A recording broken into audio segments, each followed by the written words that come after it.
ఆంధ్రప్రదేశ్ రాజకీయాల్లో ఆసక్తికర వివాదం అయితే రాజుకుంది. ఇదంతా ఉండి ఎమ్మెల్యేగా ఉన్న AP assembly deputy speaker Raghu Rama Krishna Raju మూలంగానే జరుగుతుందన్న వాదన వినిపిస్తుంది.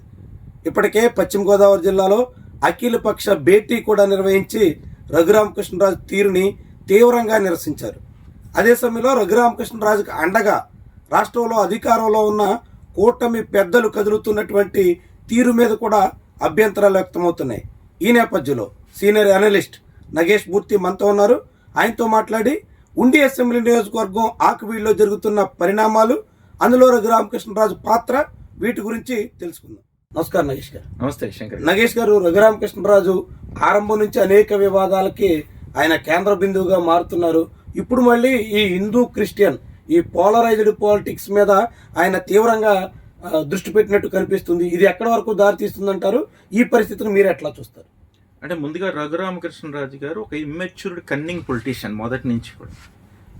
ఎందుకు కన్నింగ్ అండ్ ఇమ్మెచ్యూర్డ్ పొలిటీషియన్ అంటున్నానంటే, ఒక రాజకీయ నాయకుడికి ఒక పరిపక్వత ఉండాలి, ఒక ప్రజా అభిష్టం ఉండాలి, ప్రజల పట్ల వాళ్ళకి ఒక అభిమానం ఉండాలి, ప్రజలకు అతని మీద అభిమానం ఉన్నా లేకపోయినా ప్రజల మీద అతనికి అభిమానం ఉండాలి. కానీ వీటికి విరుద్ధంగా రఘురామకృష్ణరాజు వ్యవహరిస్తున్నాడు. ఎందుకు ఇమ్మెచ్యూర్డ్ అని ఎందుకన్నానంటే, అలాంటివేమీ అతనికి కనిపించట్లేదు మొదటి నుంచి. అప్పట్లో వైసీపీలో ఉన్నప్పుడు తొడలు కొట్టడాలు, వెంట్రుకు పీక్కొని అనాలి, ఇదంతా కూడా ఇమ్మెచ్యూర్డ్, ఒక పొలిటీషియన్ చేసే చేష్టలు కదా, అయిన వికృత చేష్టలు. ఇక కన్నింగ్ అని ఎందుకు అంటున్నానంటే, ఒక నియోజకవర్గానికి ఎమ్మెల్యే అయినప్పుడు ఆ నియోజకవర్గంలో ప్రజల మధ్య విభేదాలు వచ్చినా, ఏదైనా చిన్న చిన్న గొడవలు వచ్చినా వాటిని కూర్చోబెట్టి ఎవరిది తప్పైనా సర్దుమణి చేయాలి, అతను సర్దుబాటు చేయాలి.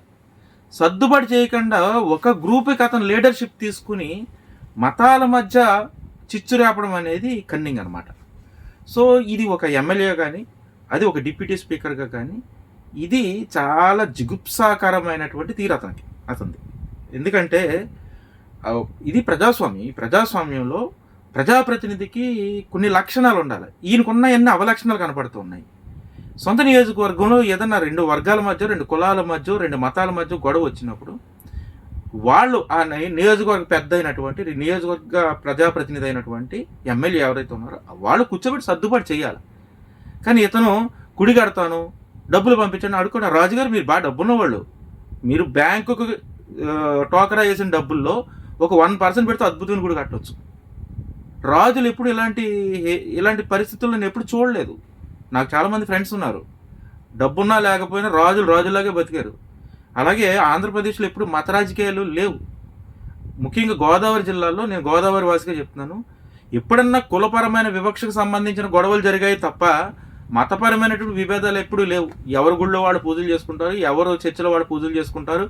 ఏదైనా వివాదం వస్తే గ్రామంలోనే సర్దుబాటు చేసుకుని వెళ్ళిపోయే సంస్కృతిని తప్ప, ఈ వివాదంలో ఆకివీడులో జరిగినటువంటి ఈ వివాదంలో రఘురామకృష్ణరాజు గారు కానీ ఎంటర్ కాకుండా ఉన్నట్లయితే అది అప్పుడో సర్దుమణిగిపోయింది. ఈయనే రెచ్చగొట్టాడు. రాజులు ఎప్పుడు ఇలా ఉండరు, రాజుల్లా ఉండాలా, ఇంత హీనంగా ఉండకూడదు. కాబట్టి ఆంధ్రప్రదేశ్ రాజకీయాల్లో ఈయన మత చిచ్చు రేపుతున్నాడు. ఇలాంటి వాళ్ళు దేశద్రోహులు.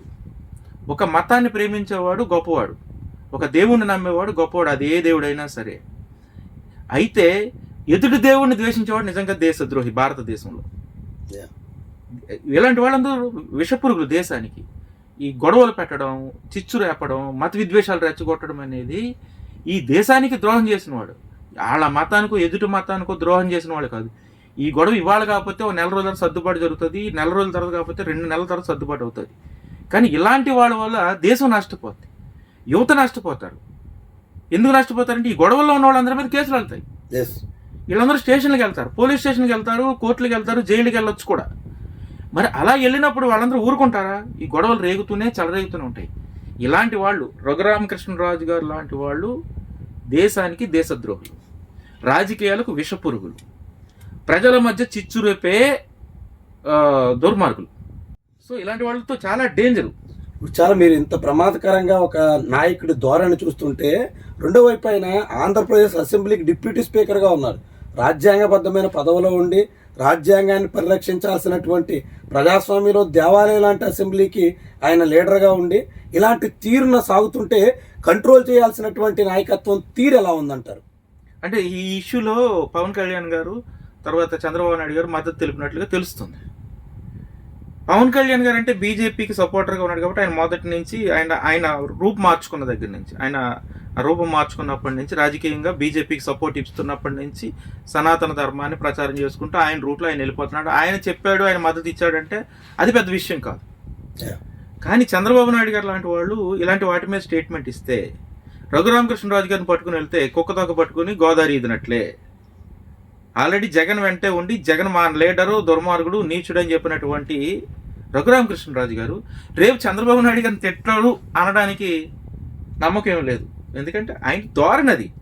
ఎవరిది? రఘురామకృష్ణరాజు గారికి తన పర అలాంటి భేదం ఏమన్నది, ఎవరినన్నా తిడతాడు. రేపు పొద్దున మిమ్మల్ని నన్ను కూడా తిడతాడు. ఆయన ధోరణి అది. ఎందుకంటే చెప్పాను కదా, ఆయన ఇమ్మెచ్యూర్డ్ అని. ఆయన వయసుకు తగ్గట్టు, ఆయన పదవికి తగ్గట్టు, ఆయన హోదాకు తగ్గట్టు యాక్ట్ చేయడు.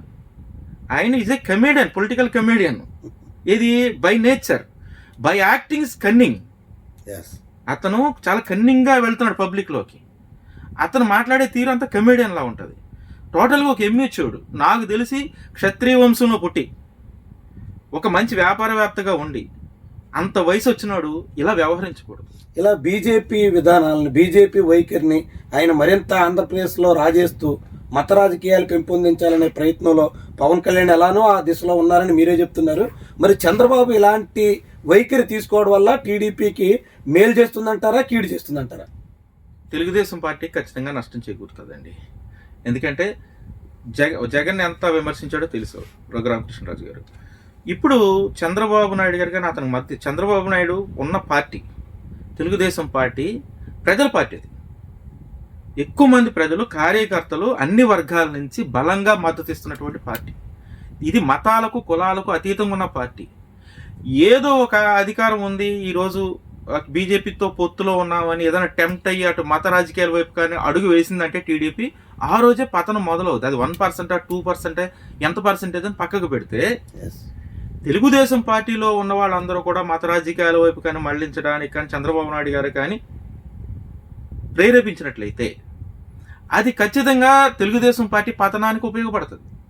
ఎందుకంటే ఆంధ్రప్రదేశ్లో ఆ రాజకీయాలకు చోట్లేదు, మత రాజకీయాలకు చోట్లేదు. ఏదో ఉత్తరప్రదేశ్లోనో ఇంకో చోట గుజరాత్లోనో సాధ్యమవుద్ది. కానీ ఆంధ్రప్రదేశ్ లాంటి వెల్ ఎడ్యుకేటెడ్ పీపుల్ ఉన్నటువంటి, వెల్ నాలెడ్జ్డ్ పీపుల్ ఉన్నటువంటి రాష్ట్రంలో మత రాజకీయాలు ఎవరు చేపట్టినా వాళ్ళకి నష్టమే. అయితే రఘురామకృష్ణ గారు ఎందుకు చేస్తున్నాడంటే ఆయన హిడెన్ ఎజెండా. నా ప్రెడిక్షన్ ఏంటంటే ఆయన వైసీపీలో ఉన్నప్పుడు వైసీపీని తిట్టి టీడీపీలో సీటు తెచ్చుకున్నాడు. ఇప్పుడు టీడీపీలో సీట్ వస్తుందో రాదో తెలియదు. రేపు రోజున బీజేపీ నుంచి ఒక ఎంపీ సీటు ఇంకోటో తెచ్చుకోవాలి. ఇప్పుడు అందుకని బీజేపీ ఇష్టపడే ఒక మత రాజకీయాన్ని నేను రెచ్చగొట్టి చిల్లర వేషాలు వేస్తూ ప్రజల మధ్య చిచ్చు పెడుతూ గ్రామస్తుల మధ్య గొడవలు పెడుతూ బీజేపీ దృష్టిలో పడి మళ్ళీ వచ్చే ఎన్నికల్లో ఒక ఎంపీ సీటు బీజేపీ నుంచి అని తెచ్చుకోవాలి, లేదా బీజేపీతో రికమెండ్ చేసుకుని టీడీపీలోనే మళ్ళీ సీటు బదిలీ చేసుకోవాలనే ఒక యోచనలో ఉన్నట్టు నా ప్రెడిక్షన్.